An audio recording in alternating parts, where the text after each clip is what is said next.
Welkom bij Scheldemondig. Mijn naam is Jan Rubbens, presentator. En wij nodigen mensen uit in de studio met passie. En vandaag passie voor het Festival van Zeeuws-Vlaanderen. En daarom is aangeschoven Rinus Meester. Rinus, van harte welkom. Dankjewel. Het 30ste jaar, jubileumjaar. Maar vertel eens even voor de kijkers wat de historie is van het Festival van Zeeuws-Vlaanderen. Ja, die gaat dus 30 jaar terug. Het is een jubileum. En we zijn ontstaan uit het gerenommeerde Festival van Vlaanderen. En dat bestaat, ik dacht nu dit jaar 50 of rond de 50 jaar. Ja. En destijds is gekeken of er dus klassieke muziek uit het Vlaanderenland naar Zeeuws-Vlaanderen kon. En er is toen contact opgenomen met de directeur van het Zuidlandtheater. De burgemeester in Terneuzen, de toenmalige burgemeester van Terneuzen, Ron Barbé was daar. Oh ja. En met, even kijken.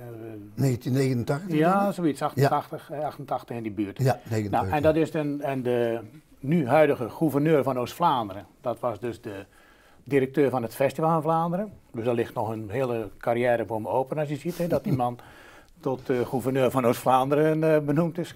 Ja. En die zijn op pad gegaan en dat sloeg aan. En zo is het klassieke overgebracht naar Zeeuws-Vlaanderen. Oké, en dat is nu een stichting? Dat is een stichting, ja. Ja, dus een voorzitter, een secretaris, penningmeester. Ja, ja. En wat is jouw rol dan bij het Ik ben directeur van het Festival Zeeuws-Vlaanderen. En directeur, houdt dat in op financieel gebied of op... Nee. Ja, ik pak het hele palet, om het zo maar te zeggen. Artistiek dus van voor ook? naar achter, artistiek, zakelijk, organisatorisch. Maar ik leg verantwoording af aan het bestuur. En dat gaat dan met een interval van vergaderingen. En daar worden we gekeken. Dat gaat dus echt ter verantwoording, want we hebben natuurlijk publieksgeld. En dat moet tot op de laatste deel verantwoord zijn. Ja. En heb je dan een groot aantal vrijwilligers? Tijdens het festival, en dat is de maand oktober, hebben we een ploeg van 12 tot 14 gepassioneerden en vrijwilligers. Ja, ik voel de passie al. Ja. En dat is dan op de locaties voornamelijk? Ja, en dat is over heel Zeeuws-Vlaanderen. Ja. Dus, maar men komt ook, als men in Aardenburg woont, dan komt men ook naar Hulst en andersom. Het is maar net wie zich inzet. Er zijn natuurlijk in die periode wel eens dat men niet kan.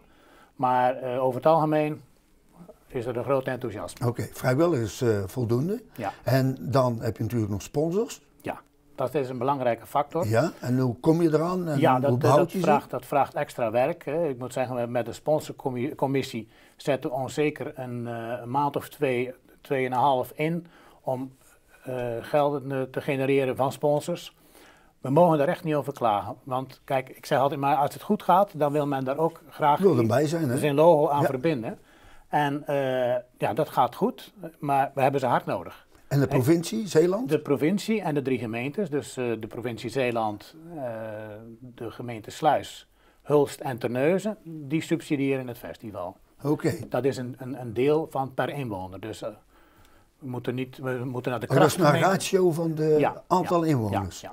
Er zijn 100.000 inwoners in Zeeuws-Vlaanderen. 100.000 plus. Ja, plus. En dan 50 ongeveer, 55 in Terneuzen, 26 in Hulst en dan de rest in Sluis. Ja, en aangezien dat die 3 gemeentes subsidie verstrekken, zet de provincie daar een substantieel subsidie bovenop. Nou, in die 30 jaar heb je enig idee hoeveel bezoekers dat je gehad hebt? Oei, dat varieert. Dat varieert, ja. Want kijk, we zitten tegen de capaciteit van onze concertlocaties aan. Ja. Ik maak gebruik van kerkzalen, maar ook van theaters. En dat varieert. Dus de ene keer hebben we ook nog wel eens een keer een openluchtconcert. Dat noemen we buitengewoon klassiek, met tussenstreepjes erdoor. Buitengewoon, of buitengewoon klassiek. En dan gaan we naar de 2000, 3000 bezoeken, want dat is gratis. En dat is gewoon ter promotie van het festival. Daar hebben we een keer mee gestart. De laatste 2 jaar hebben we dat een beetje in de luwte gehouden, omdat we dus budgetair en nu naar de 30ste editie. Want ja, we runnen het gewoon als een bedrijf, een stichting wel, maar we runnen het. Wat er niet in komt, dat gaat er niet uit. En dat moet allemaal verantwoord zijn en dan gaan we geen gekke dingen doen. Maar nu bouwen we op naar de editie 2018.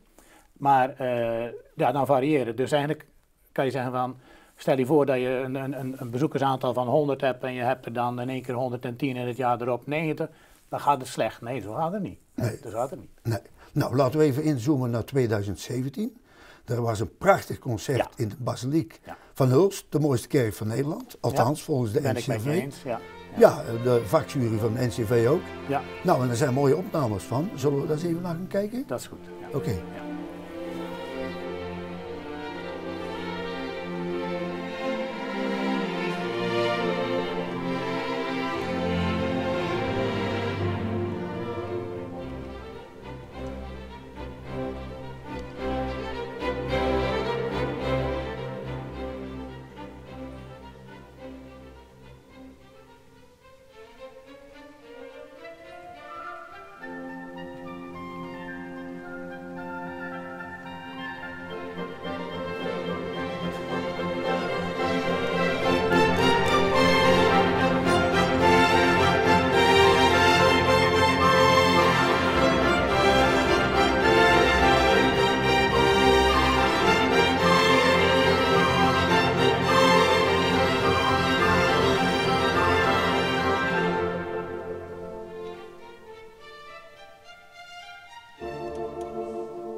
Nou, Rien is een prachtige locatie, hè? Ja, zeker. Heel zeker. En de passie die spat zo van het scherm af. Hè? En een prachtig werk. Ja, en dan kun je even het werk toelichten? Dit is de 6e symfonie van Ludwig van Beethoven, de Pastorale.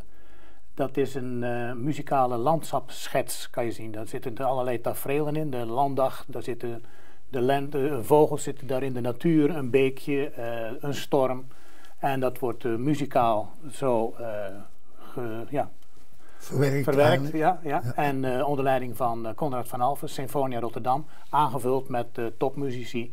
En dan in onze favoriete locatie, dat is ook de Basiliek van Hulst. En als je zo'n concert live meemaakt, dan is dat een belevenis. Dat is echt, kijk, nu hebben we natuurlijk de beelden gezien. Maar daar live meemaken, wat voor concert dan ook, en in die grote setting. En dan in die sfeer van die basiliek, die lichten we helemaal uit met kleureffecten die subtiel veranderen om daar de architectuur nog eens een keer te accentueren. En dat is dan een avondje, een concertavond uit. Dat is prachtig, hè? We hoeven niet van naar de Randstad. Dat kan je hier allemaal dat kun je ook hier doen. Nou, even een vraag tussendoor. Hoe kom je nou aan zo'n orkest en zo'n dirigent? Hoe even dat proces kort toelichten? Want daar ben ik toch wel heel erg benieuwd. Ja, dat is eigenlijk net als je hebt bureaus, impresariaten, die dus contact opnemen met het festival en die bieden iets aan. Nou, dan hebben we natuurlijk ook die keuze daarin en ze weten ons goed te vinden. Maar Konrad van Alphen, die heb ik, het is nou mijn 14e editie. En die kwam ik 14 jaar geleden in concert in Arenburg. En hij zei, ben jij de nieuwe directeur van het festival? Ik zei ja, en ik ben Konrad van Alphen. En we zaten zo te praten en dat klikte. Hè? En die zegt zo terloops van, als je me nodig hebt, dan bel je mij. Ik zei, ik bel je morgen. Maar ik heb geen muzikale opleiding. Nee. Hè? Maar je ziet dat iemand. Hè? Je kijkt iemand aan en zegt, Toeri, die heeft dezelfde passie en we gaan erin. We gaan ervoor. Ja. Nou, en een tijdje daarna namen we contact op en ik zeg, kom af met je Sinfonia Rotterdam, met het festival, concert en van het een komt het ander. Die man, Konrad, die reist over heel de wereld. Oh ja. Die zit in Zuid-Amerika, die zit in Rusland en tot ver achter Moskou, 300 kilometer, Novosibirsk, dat is een miljoenenstad. En ik zeg ook, als je daar eens iets tegenkomt en die moeten naar het westen, ik zeg, neem maar mee als jij beoordeelt dat het kwalitatief in orde is voor het festival. Dan kunnen we eens kijken. En zo hebben we al diverse Sint-Petersburg Symfonieorkest, Novosibirsk en zo. En dat komt dan allemaal onze kant op. En dan discussiëren we dat met het bestuur en met Konrad. Dus uiteindelijk een artistieke commissie. Waar ik zelf wel een behoorlijke vinger in heb. Want ik zeg, nou, ik zou de voorkeur geven voor dat orkest. En dan zeg ik, ik ken daar iemand. Want het is natuurlijk wel iets anders als Konrad van Alphen belt. Of Rinus Meester die belt.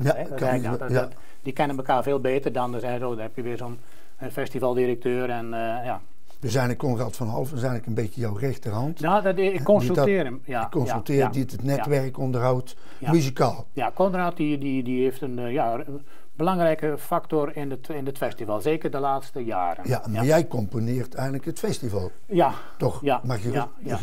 Jij leest geen muziek? Je speelt geen muziek, maar je componeert eigenlijk het festival. Het is eigenlijk, ik lees een streek. Ja? Ik weet, als Rinus het mooi vindt, dan zal iemand anders het ook wel mooi vinden. En dat is heel typisch, want muziek is emotie. Hè? Ja. En als je dat zo bij elkaar brengt, dan kijk ik natuurlijk, wat is er? Hè? Het moet niet al 3 keer hetzelfde werk zijn, hè? Dat je moet oppassen wat je al gespeeld hebt. En nu zeg ik wel, als ik het vorig jaar in het festival laten uitvoeren heb, waarom dan dit jaar nog niet? Want ik gooi een cd ook niet van de eerste keer weg. Hè? Dat doe je nog met een concert ook niet. Maar dat moet natuurlijk zijn vernieuwing hebben. Ja. Hè? En, maar de PR, hè? Dus jullie maken iedere jaar zo'n heel mooi festival van Zeeuws-Vlaanderen boekje. Ja. Wie doet dat dan? Is dat... Dan moet ik toch zeggen dat ik daar een behoorlijke vinger in heb, omdat ik dat ook leuk vind om te doen. Hè? Ja, maar ik zie bijvoorbeeld hier Zeekraal en de Mosselen. En de tip van de sluier, is van 2018 dit boekje al een beetje gereed? Wat je hier ziet, dat is eigenlijk geënt op Zeeland. Hè? Het Zeeuwse component. Nou, wat kan er nou nog beter dan Mosselen en in een viool? Ja, maar van dit jaar? Dit jaar hebben we een 30 jaar jubileum. Ja. Die affiche, heb ik vandaag trouwens over en weer ontwerp goedgekeurd. Dus een beetje bijsturen, fine-tunen om dat zo maar te noemen. Ja. En die wordt dan binnenkort verrassend Dan geef ik iemand de primeur. En dan zie je hem overal in Zeeuws-Vlaanderen. Ja, dat is de bedoeling. Ja, dat is de bedoeling. En op internet en zo en noem maar op. Dan zoomen wij in op het programma van 2018. Is daar al veel van bekend? Dat is rond. Nog één open, dat loopt nog steeds. Hè, want de betrokkenen die waren op reis. Okay. Maar we starten op 8 september. 8 september, en waar? In het Industrieel Museum in Saswagent. Industrieel Museum Zeeland in Saswagent. Ja. Uniek. Ja. En wat ga je daar doen? Dat is het Zeeuws Orkest. We gaan dan met een klassiek aperitief starten we. Maar dan gaan we over naar de bewerking door Douwe IJzinga, onze bekende Zeeuwse componist. Met de bewerking van The Wall van Pink Floyd. Oh. Dus stel je voor, er zitten daar 75 muzici. Een tribune zetten we daarin. We pimpen dat industrieel museum pimpen we op. En Pink Floyd. Zo. Maar The Wall bewerkt. Dus de Wall ja. Symphony is het. Dus niet... geen valse verwachtingen. Ik heb hem onlangs nog eens gegoogeld. Ja, het is gewoon fantastische muziek. Ik hou er ook van. Ja, ik ook. Van Pink Floyd. Ja. En dan? Dus je bouwt uiteindelijk op. Net als een menukaart, zie ik. Ja. Als je het zo vertaalt. En wat is dan de tweede? Dan is het openingsconcert in de gemeente Sluis. Oh, en waarom vindt die plaats? Dat is de Antwerp Symphonic Orchestra. En dat doen we in die kerk in Sluis. Dat is een prachtige akoestiek. Rooms-Katholieke kerk? Ja. En daar gaan ook wel 450, 500 mensen in. Ja. En dit jaar is de gemeente Sluis gastgemeente. Dat is bij toerbeurt? Ja, om de 3 jaar is een van de 3 gemeentes gastgemeente. Wat inhoudt dat we dus een podium bieden aan die gemeente om in de periferie met Zeeuws-Vlaanderen, dus uit Vlaanderen, collega's, burgemeesters en schepen uit te nodigen. Dit jaar krijgen we ook weer allerlei gasten, gouverneurs en dergelijke, wat jubileum. En Sluis die staat nou in de spotlights. Dus je hebt eerst dan het Zeeuws Orkest, dan een orkest uit Antwerpen. Ja. En vervolgens? Dan gaan we terug naar Terneuzen, het Scheldertheater met de West-Duitse Rundfunk, Funkorkest. Dus die Duitsers heb je er ook al bij? Ja, dat is een hele sequence. Hè? Ja. En is daar over dat nog iets te vertellen? Ja, dat wordt een promsachtig concert. Dat is meer net als de proms in het... feest. Kijk, we gaan in Sluis openen we. Ja. Dat is eigenlijk een prachtige werken. Klassiek onder de topdirigent Philippe Herwegen. Dat is eigenlijk de Vlaamse Jaap van Zweden, om het zo maar te zeggen. Maar ik weet niet of ik het allemaal zo correct heb. Maar het is in ieder geval een topdirigent. En als we dat openingsconcert gehad hebben, dan gaan we naar een promsachtig feest. Dat is 30-jarige jubileum. 30-jarige editie. En in het Scheldertheater in Terneuzen. Nou, lijkt me geweldig. Met mooie werken en een beetje humor. Nou, dat hoort erbij, hè? Ja. Nou, geweldig. En dan de vierde? De zondag daarop, daar zitten we met een pianoduo. Daar zijn we 2 vleugels en 2 toppianisten. En waar is dat? Dat is in Hengsdijk. Hengsdijk, dat is ook een mooi kerkje. Dat is een heel mooi kerkje. Ja, en daar leent er zich ook goed voor. Inderdaad. En de akoestiek? Die is er ook goed. Prima, ja. Dat is, die kerken zijn gebouwd op akoestiek. Hè? Ja. En wat we brengen is ook akoestische muziek. Dus dat zit wel goed. Dus dan hebben we Hengsdijk en dan, waar ga je dan naartoe? Dan gaan we daarna naar Koewacht. Ook naar de kerk. Dat is ook zo'n grote kerk. Ik vergelijk hem wel eens met de kerk in Sluis. Die is qua architectuur is die ook zo breed en je hebt daar weinig pilaren. En daar samengesteld orkest. Dat is Jan Menu van deze streek. Jan is met 4 baritons. Daar zetten we Gruppetto ensemble bij. En Kurt van Egem, de Vlaamse televisiepersoonlijkheid, die praat het geheel aan elkaar. Waarom? 100 jaar geleden hebben ze in Koewacht daar veel vluchtelingen opgevangen. Met de Eerste Wereldoorlog, het begin. En dit is nu 2018.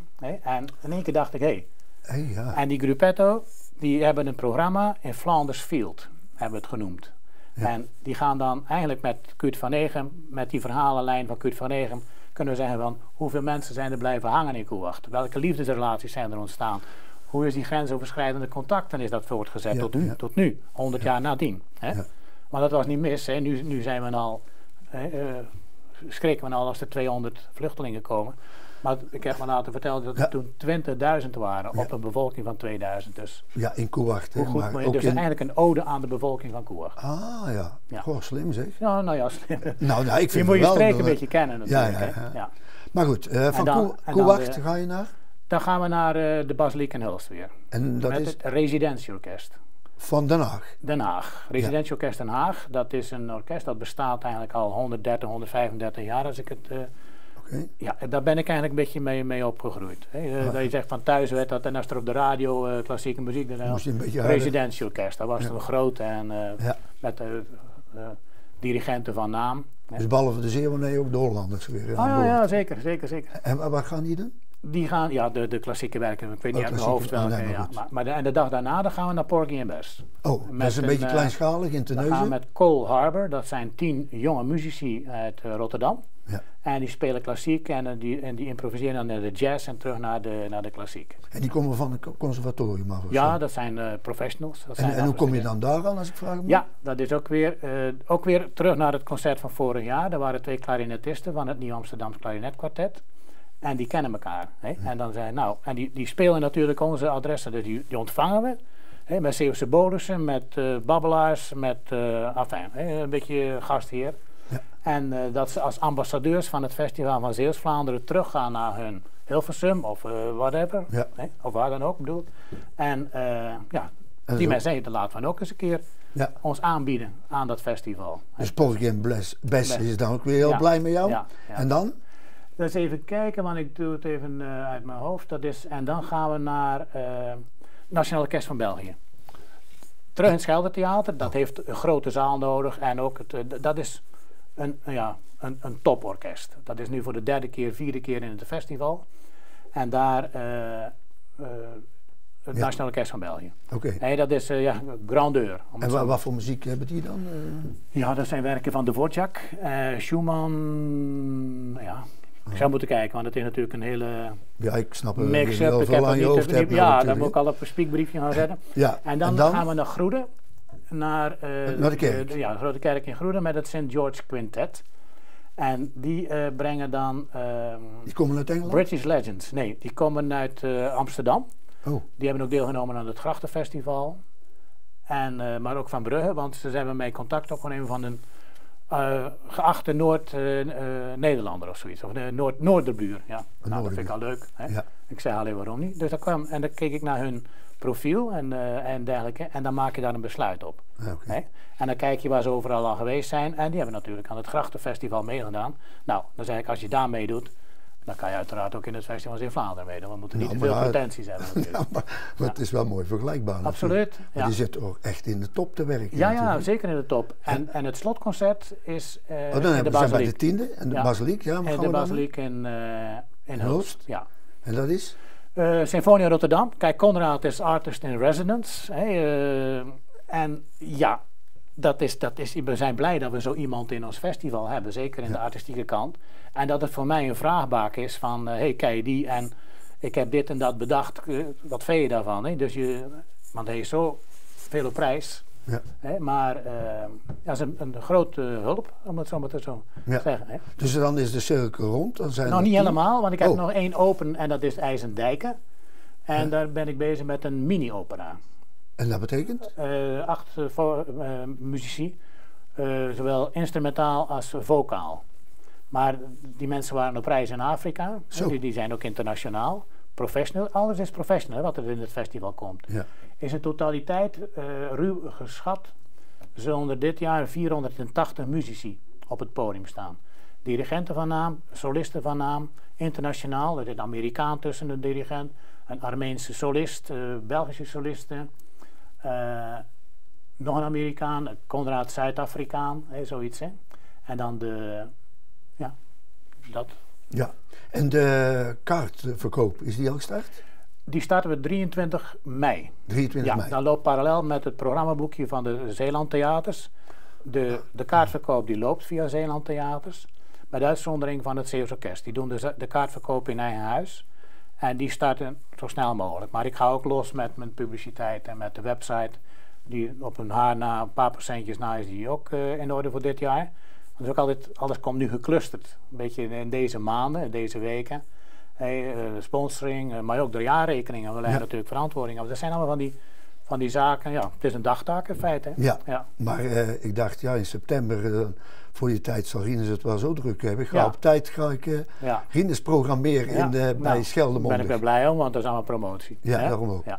Maar goed, zijn er nog dingen die je voor de kijkers wil vertellen? Of heb je nog een droom waarbij je zegt van, nou, dat zou ik nou toch eens graag willen? Ja, kijk, er staat niet stil, maar het is niet, u vraagt en wij draaien. Wij staan op het podium, het aanbod, dat moet je ook altijd kijken. Dat duurt soms wel 2 jaar, 3 jaar voordat je dus een bepaald werk uitgevoerd krijgt door een groot symfonieorkest.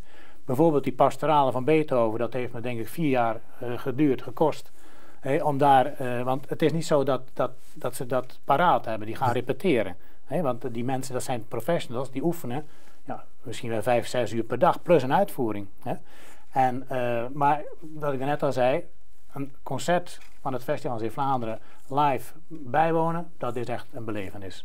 Dat is een avondje uit en je kan ook die kaarten, als je zegt van nou, ik ken iemand, die kan je ook een plezier doen. En de prijzen, ik zei die houden we laag. En wij kijken wat de programmering betreft niet naar de Randstad. Dus zo bescheiden zijn we nu wel, met een knipoog.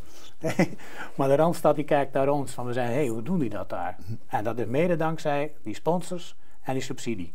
En dan kunnen we dat neerzetten, want het is meer dan klassieke muziek, zeg ik wel eens.